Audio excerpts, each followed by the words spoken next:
Hello students, and welcome to the fundamental skills section of our Photopea lessons. This is lesson number 1, and these are the topics that we're going to work on today.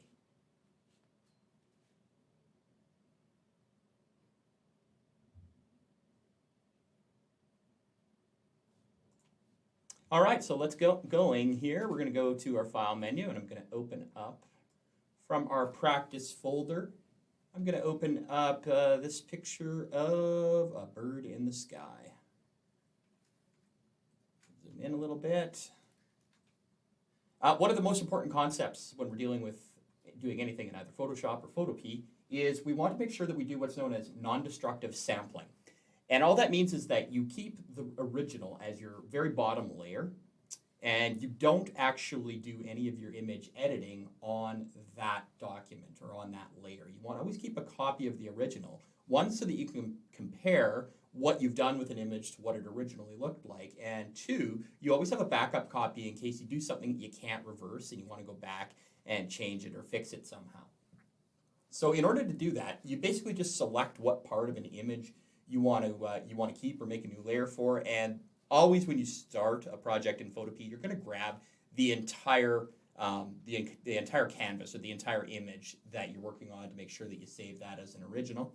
All you need to do is you need to hit the Control J, and you'll notice that it created a new layer here. All Control J does is it creates a new layer with whatever it is that you have selected at the time. I had nothing selected, so it assumed I wanted the entire image, which is fine. If I had selected, using the marquee tool, which we'll get into later, if I had selected only a piece of the image and done the Control J, you'll notice that when I hide the other layers, it just grabbed that rectangular section that I asked for, whereas when I did Control J without selecting anything, I got the entire image. I'm going to junk that. Layer number 2. And then what you're going to do is you're going to rename, double-click, and rename your layer so you know exactly what's on it. And you can either keep it as background or you can call it original or something like that, and then hide it and lock it. That way we can't actually destroy the original by clicking on something by accident, or if we think we're on the correct layer but we're actually on the wrong layer. So that's just a safeguard to make sure that nothing happens to the original. Okay, so now we're going to get into some basic movements and processes with images that we're gonna use throughout the course, and we're gonna do this in the Move menu. Again, this is review. Make sure you have the transform controls on, and I usually have auto select on. Auto select just looks at what you've got in your layer stack. So if you've got multiple layers, and when you click on something, it tries to kind of guess what layer you want. So if I've got the bird over here, and let's say I've got something else open, I'll just put a picture of Brad Pitt or something like that. Drag him over. Drag, hold, drag back, drop. Brad's obviously very large in comparison to my bird, but I'll just put Brad right there for now. And what or on the Move tool here, what the auto select does is if I click on the bird, it thinks I want the bird layer. If I click on Brad, it thinks I want the Brad layer. If you turn that off, it doesn't know, right? So I'm on the Brad layer right now, but if I click on the bird, it doesn't automatically change it. And there's times you'll want to have it like that, but most of the time you're going to want to have auto select on. So whatever you click on, you're going to be able to edit. I'll get rid of Brad for now. Maybe I'll bring him back later. Place my bird again. What we're going to do here first is we're going to crop an image. And there's a crop tool built into Photopea rather. And all you have to do is click on it. And make sure I'm on the correct layer. I'm on my bird layer. Click on the crop, which is also C, I believe. Yeah, the C key. And then what it's going to allow you to do is it's going to allow you to select or to drag a crop menu around your image. And cropping is basically just cutting out parts of images that you don't want. It is by default set up to the rule of thirds, which means when you create a rectangular or square crop window, you'll notice it's got the third grid lines, and we've gone through that before in our layout section. We always want to have images, generally speaking, in 1/3 of the image. We want to have the person or animal's eyes pointing toward the open side of the screen. Ideally, if you can put it in one of the cross sections, it's great. This wouldn't look right if I had done it over here because your eyes tend to follow the eyes of the person or the animal that you're working with. So person's eyes hit this image and they go off the edge. You don't want that. You want their eyes to go to the open space of the drawing. It's more aesthetically pleasing. And you can play around with it a little bit. If I think that that's a good crop right there, and I hit check mark or I hit enter, it's going to crop the image and get rid of all of the stuff that was outside of that crop window. And now I've got, a more aesthetically pleasing image. If you don't like it, you can just Control Z, play around with it some more, and then find an orientation that you do like for the bird. So that's just doing the manual crop, where you kind of start the crop box and then move it around to where you want it in the image. But you may want to crop something to a certain size and or a certain resolution. And there's options for that too. So I've got my crop window open right now, and let's say instead of grabbing and dragging, I want to have a very, very specific ratio of height to width, or a certain number of inches or a certain number of pixels or something like that. So in the crop tool, there's a fixed ratio and a fixed size option. So a ratio will just keep a 1 width to 1 height ratio. So basically it's a square, right? And you can't do anything about that. You can make a new one, but no matter how you try to adjust it, it's not going to let you make it a rectangle. As soon as you try to drag it from either side or corner or up and down, it's always going to retain that square quality. So that's a 1-to-1. You can also change that around. So perhaps you wanted 2 on your width and 1 on your height. Now the same deal applies. If I drag from the side, as I drag it in and it's getting shorter, it's also getting, as it's getting, the width is decreasing, the height is also decreasing at a rate of half. So for every unit I move toward the left here, I'm moving half a unit in height and 1 unit in length. Or if you want to think about it the other way, I'm getting, for every 2 units I make it smaller in width, I'm making it 1 unit smaller in height, and I can't adjust that anymore, right? It's always going to have that sort of general shape, and your crop, as a result, is going to have whatever the pixels are. It's going to be twice as many on the length as it is going to be on the height. So you're going to have to do that in certain times depending on what it is you want to do with your picture. And the other one, that's probably used a bit more often, is a fixed size. And you can do that in pixels or percent or whatever measurement you want. It's defaulted here right now, it looks like, to 100 by 100, and I think we're in pixels. So if we're in pixels, it's going to be 100 wide by 100 tall. And no matter where I place this, the resulting image, I can make the crop box as big as I want, but at the end, when I actually crop the image, it's only going to be 100 pixels by 100 pixels. So that is 100 pixels by 100 pixels. It's a low quality image, so you notice I'm getting a lot of pixelation here, but you can also notice that it starts at 0 and goes to 100, starts at 0, goes to 100. So the resulting image was indeed 100 pixels by 100 pixels, and it doesn't matter what size I make that crop square. So if I make the crop square even bigger, it isn't actually making the end image any bigger. It's still going to be 100 by 100. So that's how you can do a fixed size ratio, a fixed size crop window. And then again, the free one is you just go in and you can play around with it however you see fit. If you want to adjust the resolution, some programs allow you to do that within your fixed size menu. They'll have a width and a height and then a resolution. It does not have that in Photopea. That is one thing that's kind of missing from the Photoshop version. But if I wanted to have it, let's say 400 pixels wide by 200 pixels tall, I can set that at first. So I can kind of get that all set up and then crop my image. And then I can change the resolution later. And again, it's normally out here, so I might have to hunt for it a little bit, but it's probably in image size. There it is. Okay, so now I've got my 400 pixels by 200 pixels.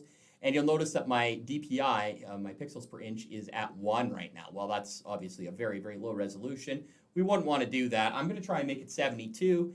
What happens when you try to make a small image bigger is that it tries to kind of fill in the gaps. That's called resampling.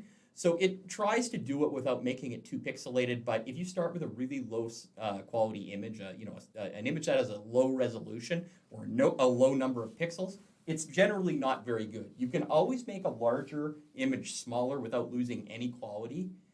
You can never make a smaller image larger without losing quality. You will always lose quality when you bring a smaller image and try to bring it up. And you've probably seen that yourself just by resizing images in Google Docs or excuse me, in Microsoft Word or a PowerPoint or something. Sometimes you'll take a small image and you'll stretch it so it's the right size for your slide, and you'll notice it gets all pixelated. The computer tries to figure out what should be in those individual pixels to make it good, but it's generally not very good at it. So I resampled that image, and it's trying. In fact, you see how I keep clicking and it's not doing anything? I think it's my browser working hard to try to fill in those gaps and make it the correct size. I asked it to be pretty large, and actually it was so large that it crashed my computer again. I'll pick a bigger image this time. I didn't realize that bird image was so small. I'll probably replace that. I'll take this dolphin image. I think it's probably a little larger. So I'll move this to inches just to see. Okay, so it's 22 inches by 14 inches. Remember that size doesn't indicate the general quality of the image. It's a combination of the size of the image and the number of pixels.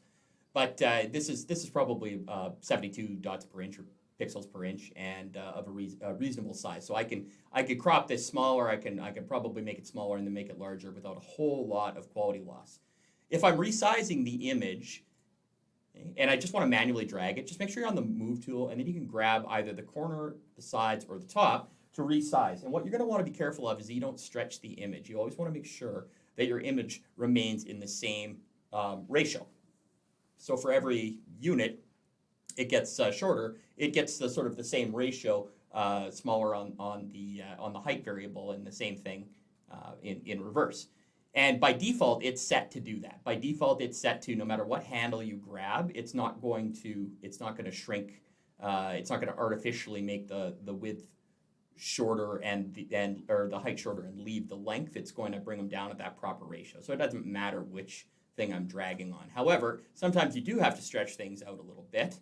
And if you hold on to the shift key while you are clicking and dragging, you'll notice now I can make it short and wide, or I can make it tall and thin. Generally, you don't want to do that because you're distorting your image, but there are times where you're going to need to do that for some specific technique. So just be aware that if you hold the shift key down, then it will let you basically free transform it and do whatever you want with it. If you drag it past the starting point, so you make it smaller, you drag it past, you'll notice that it inverts it. It puts it both upside down and backwards. And if you do it from the left while holding the shift key down, you see how it reverses it? Dolphins are facing to the right. Now dolphins are facing to the left. And the same thing if you go from the top. Dolphins are facing down. Dolphins are facing up. So you can manually flip your images like that, but I definitely don't recommend it because it's almost impossible to get it the exact same ratio again. And you're just kind of eyeballing it, and more often than wrong, you'll be not. More often than not, you'll be wrong. There's a better way to do that I'm going to show you in a second. I'm just making you aware of the way that you can manipulate the size of these images. Rotate is always just going off one of the corners, and it'll give you a little rotation. And if you want to go a very specific rotation, okay, you can type that in at the top. If you want to rotate it by kind of common angles of rotation, you can just hold down the shift key, and it'll snap it, I think, every 15 degrees or so. So you'll notice how it's not so smooth anymore. It's snapping, and it looks like it's snapping every 15 degrees, right? So if you look at the top, there's a rotation up here. This is 0, so no rotation whatsoever. And as I start rotating it, if I don't have the shift key down, you'll notice it'll change by decimals. There's 7. There's 8.5, and you can keep going. But if I hold down that shift key, it's only going to be increments of 15. So there's 15, 30, 45. So that's kind of a shortcut if you want to just quickly, change the orientation of an image so that it's straight up, or maybe a 45-degree angle or a 30-degree angle or something like that. A little bit of a shortcut there. And then there's also a way that you can skew your images, which means you can change the width or the length of one side without adjusting the length of the other. So if you adjust the length down here, the top part will stay as it is. And I believe that's the Alt key. Check here. Oh, I'll just cancel that for now. Make it a little bit smaller, and then we'll play with this. There it is. Okay, so the Skew key is actually Control. So if you're holding Control, and then you're clicking and dragging from a corner, you notice how I'm able to sort of change the perspective of the image. It looks like I'm changing the perspective, but really I'm just changing that bottom width.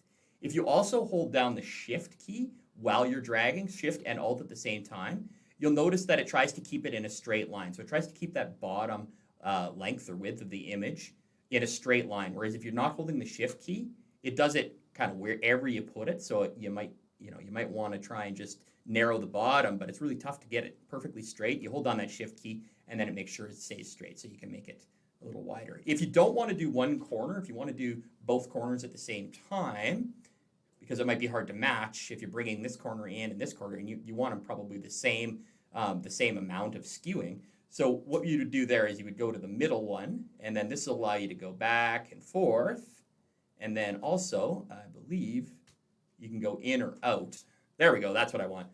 Okay, so it looks like if you're holding the Shift, Control, and Alt keys all at the same time, now it's going to allow you to skew it in from both the left and the right at the exact same rate. So you don't have to do it one corner at a time. You just grab one corner, hold down all three, Shift, Control, and Alt, and now it'll allow you to bring that in. And we're going to use that in our unit on, or on our project on reflections. And so you'll get a little bit more practice with that later, but you can do that with every side, right? So you can do that however you want. Maybe I wanted to make the top really narrow so it looks kind of like, Star Wars text or something like that. I could do it with this side. Now I'm really monkeying with it. So you can get all sorts of weird perspectives on it. It almost makes it look like, like you're twisting the image, making a little movie clip or something. Now, I don't typically have to do that very often, but it is a way that you can change the perspective of your image and change the sort of the way it stretches. It's called skewing, but it's the way it stretches. Okay, now you can also do some horizontal changes manually up here if you wanted to skew it at 20% horizontally. There you go. Or if you wanted to skew it 20% vertically, there you go. Most of the time, I just use the mouse when I'm doing it. And you have a little bit more, freedom to play with it. But if you know exactly how much you have to skew it, then you can just type in the boxes up there. There is also a warp tool, which gives you really unlimited freedom in how you are going to play with it. You'll notice that there's now handles not only on the outside of your image, but there's also handles on the inside. And by playing with those handles, you can warp just certain parts of the image without affecting everything else. So it's basically like grabbing a piece of the image. Just pretend it's on like an elastic sort of sheet or something like that. You can click, or you sort of grab a piece of the sheet and drag it, and part of the image will be pulled that way, while the rest of it remains sort of where it is. You can pull both directions and whatnot. The more of these handles you have, the more flexibility you have over individual curves and warping objects and things like that. So if I turn the warp tool on again.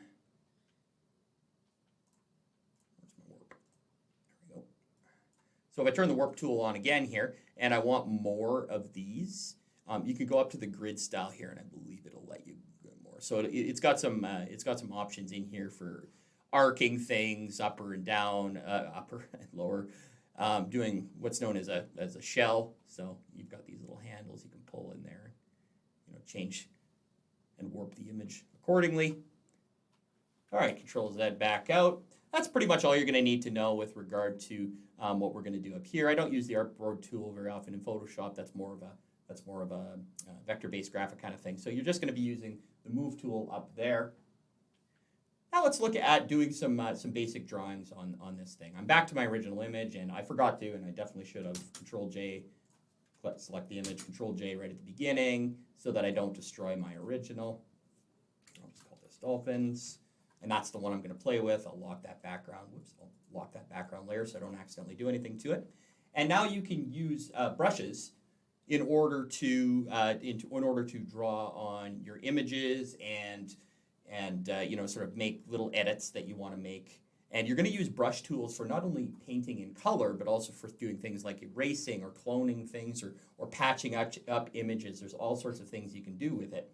And the way that the brush tool generally works is that you just go over here to the brush tool or type B, and it's got all of these things up here, and those will all be a little bit different depending on what you're doing. The default is draw on your image. So when you select a brush, There's brush types up here, and if you click this little down arrow, it's got a bunch of defaults, okay? So there's like a very soft paint brush. I did this in the last video, but you can make the brush bigger or smaller in this menu, but it's way easier just to hit the square bracket keys to make it bigger and smaller. So my brush is getting bigger with that square bracket key, the one I guess that's sort of pointing toward the right, and then the other one will make it smaller. So I picked a soft brush, so you'll notice that when I'm painting, it's got sort of a spray paint effect, whereas if I grab the harder brush, it's going to be, very hard edges. Okay, so that's the type of brush you have will impact what's coming. Just think of it sort of as either a paintbrush or a spray can. If you've got a really soft brush, it looks more like you've sprayed something than if you had drawn it with a pencil or with a brush or whatnot. And you can adjust that infinitely. This is set to 100% hardness. If I dial that back to to 30, I'll just do a comparison here. So here's 100% hardness. Here's about 70.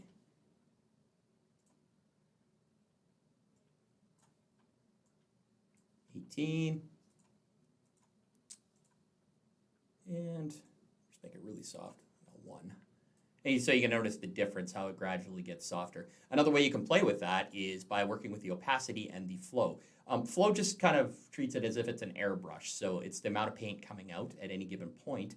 If I dial that back and just keep everything the same, I think this was the last line I drew, you'll notice that it's even lighter now. And if I dial it back even more, okay, now it's even lighter. Now it's basically just kind of for touching up little areas where it has to be a really, really soft paint job. Opacity will do something sort of similar to that, and it's just really for fine-tuning, how much spray is coming out of your airbrush, if you want to think of it that way.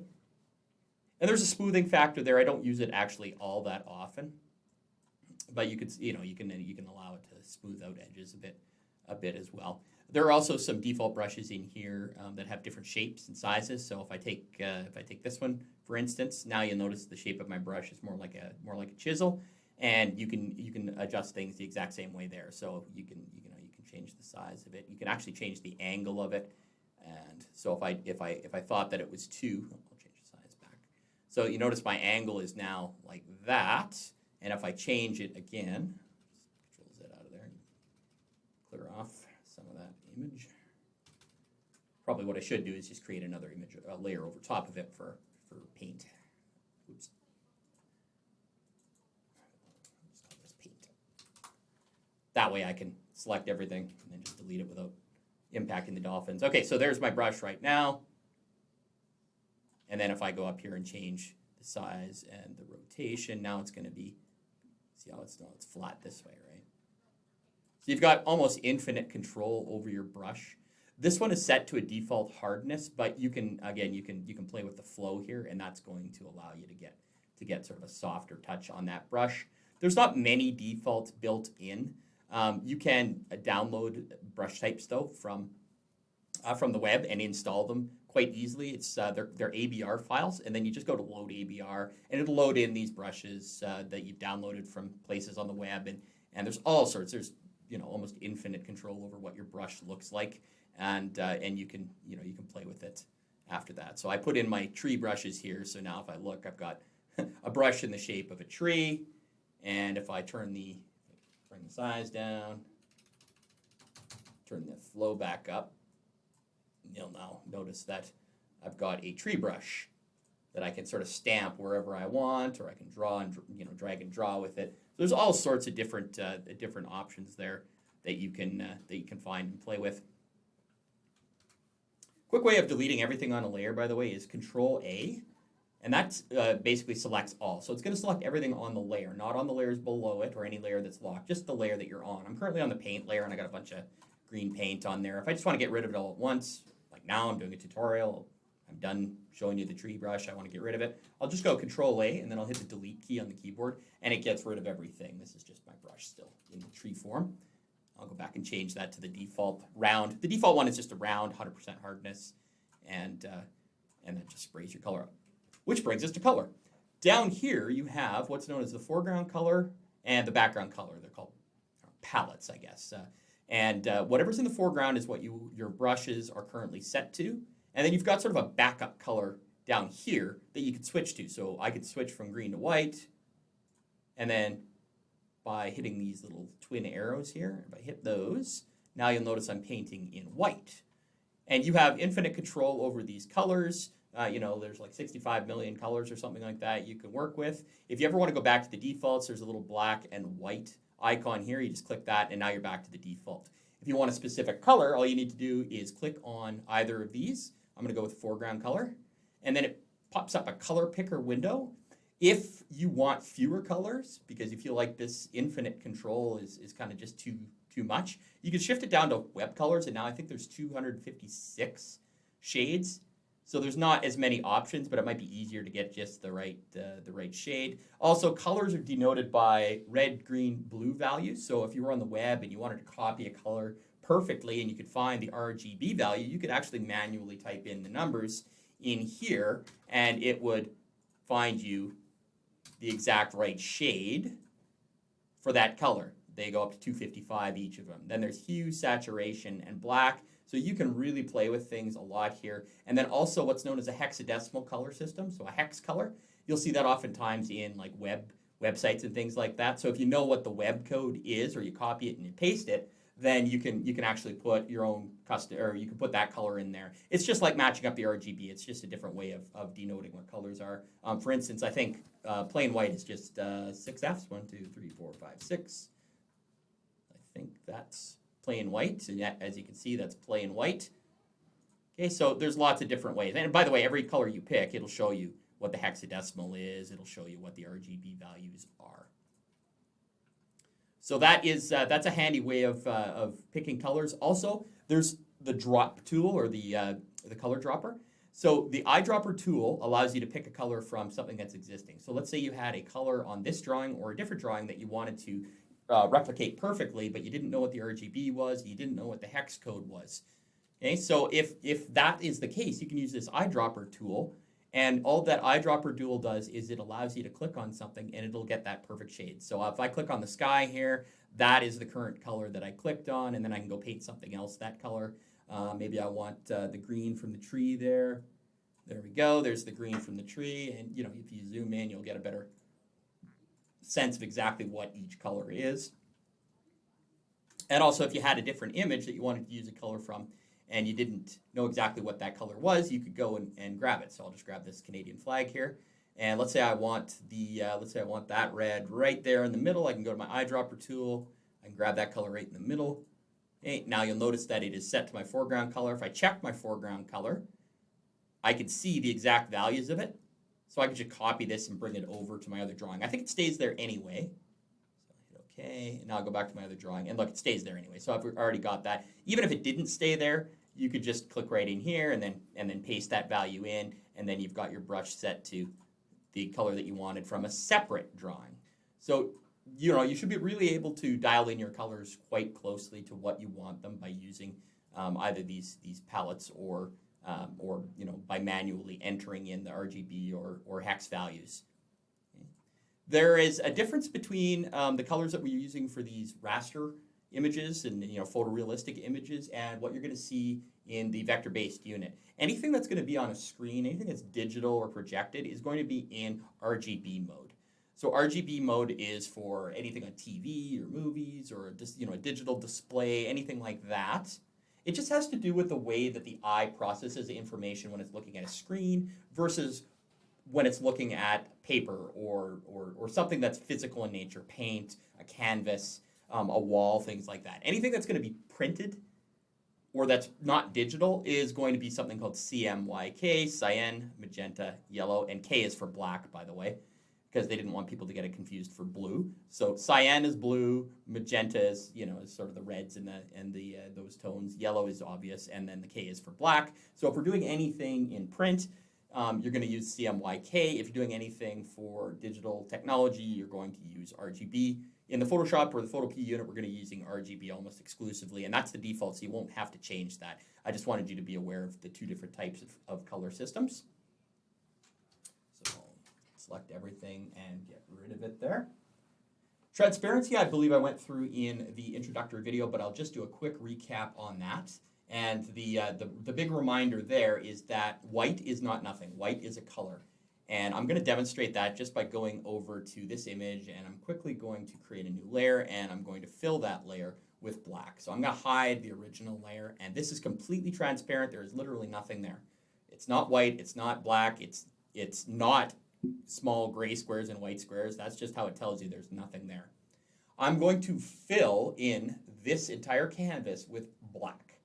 The way that you fill an area is you need to select the area that you want to fill, and we do that with what's known as a selection box. I have a separate video set up for that because there's quite a lot of tools there. And it brings you, it brings into your image these things I like to refer to as the marching ants. It's just a dashed line, and all that dashed line does is it indicates where you can make adjustments and where you can't make adjustments. So if I draw a rectangle right here, what that really means is if I go to my paintbrush tool or any other tool, I will be able to paint inside that, but not outside that. So everything that I've isolated as being editable region, I can paint in, but as soon as I try to go outside of it, okay, as soon as it hits the edge of those marching ants, it's out of the editable area. So you do that to isolate parts of images that you want to adjust while leaving everything else alone.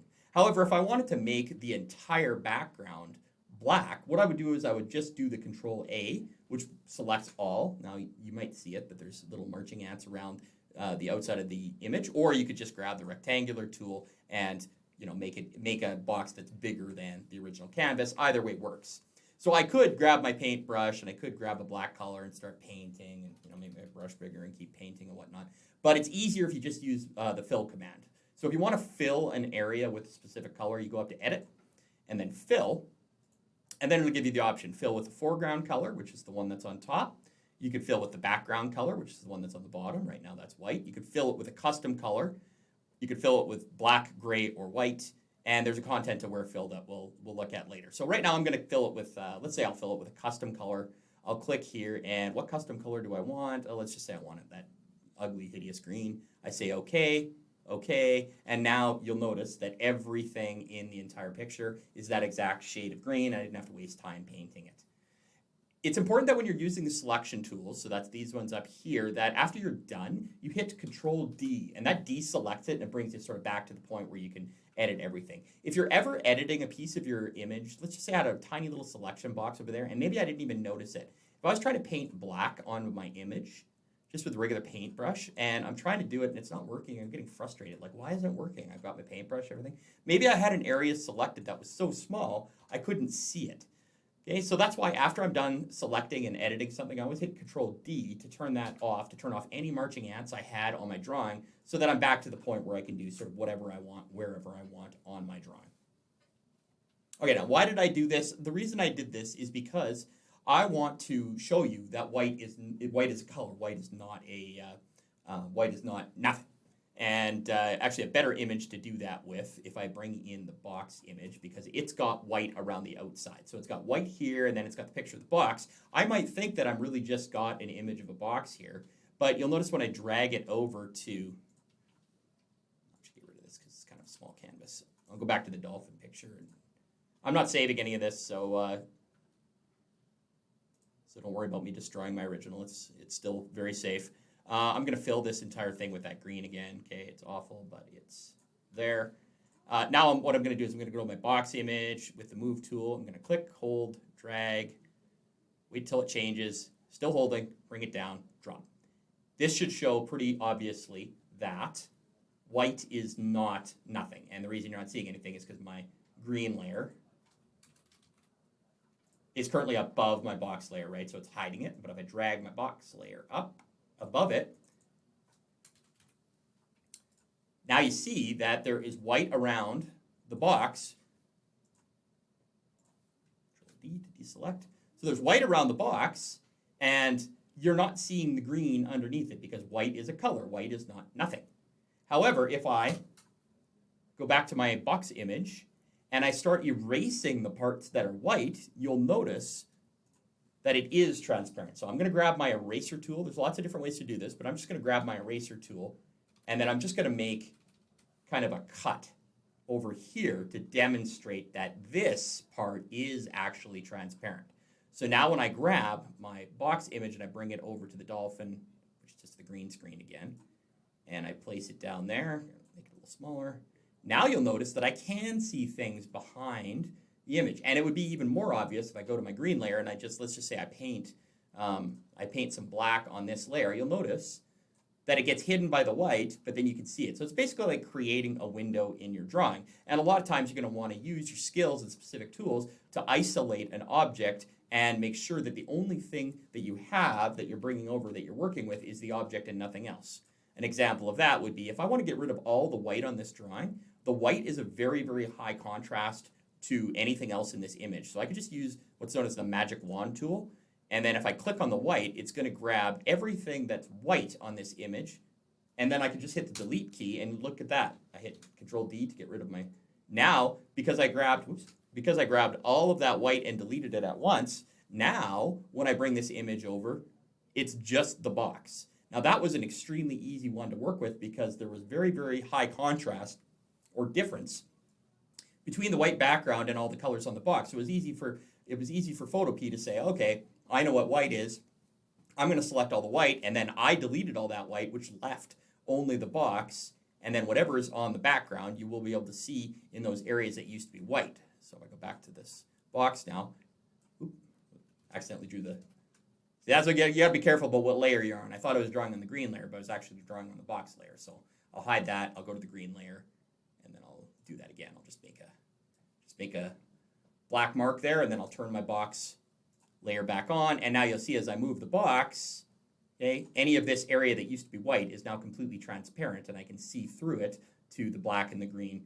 And you're gonna have to do that a lot, and you're gonna have to do it on objects that are a lot more complicated than a colored box on a very, very white background. So we're gonna develop some skills in that area. But it's important you know that the difference between transparency and a color is very important in drawing. And by default, your background is going to be either a color or transparent. You can set it whichever way you want when you do a new image. So I go to new image.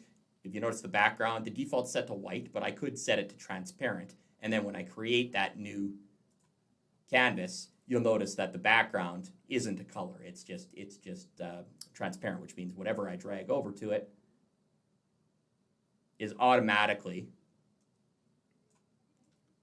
going to have a background where there's nothing there. Why is that important? Well, let's say you're making icons for something and you want to have a little box icon at the top of your screen, but you don't have all this white area around it because maybe the paper you're putting it on is blue, and all you want to see is the blue paper and then the colors of the box. If you've got that white out, it's going to look gross because you're going to have blue, and then you're going to have white, and then you're going to have the box. Whereas if I've got it like this, all you're going to see is blue right up to where it hits the box, and then you'll see the box color. So that's important to understand what transparency is and how you're likely going to use it. I just realized that I showed you how to manually flip images, but I didn't show you how to do it the right way. I recommended against doing something like this to flip an image upside down because it's so tough to match the original look. You might think it's back where it was, but it might not quite be right. It might be a little bit stretched or a little bit wonky. So the way that we're going to do that, if we need to simply take a layer or an image and flip it so that all the dimensions are the same, it's just backwards. The way you're going to do that is you're going to go up here in your image menu, your image menu, and then if you go to transform, you'll notice that you can rotate clockwise or counterclockwise, but you can also flip horizontally and vertically. So if I flip this one horizontally, it's now a mirror image. It's basically facing the other way. You'll also notice that all of the lettering is now backwards, just like looking in a mirror.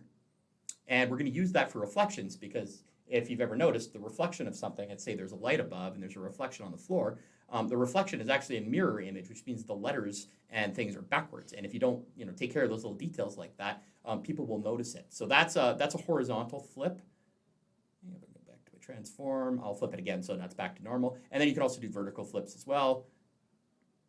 So that would be upside down. And once again, you notice that everything is mirror image. So even if I were to rotate this back to straight up and down, you'll notice the letters are still backwards, right? So when you flip things either horizontally or vertically, you're basically creating a mirror image of it, which is very useful sometimes. I think that's enough for this sort of introductory tutorial. We're going to have several more of these, and we'll just keep using these skills sort of one by one, and then we'll combine them all into some larger projects as we move forward. please let me know via email or live sessions if you have any questions. I'm happy to help you out.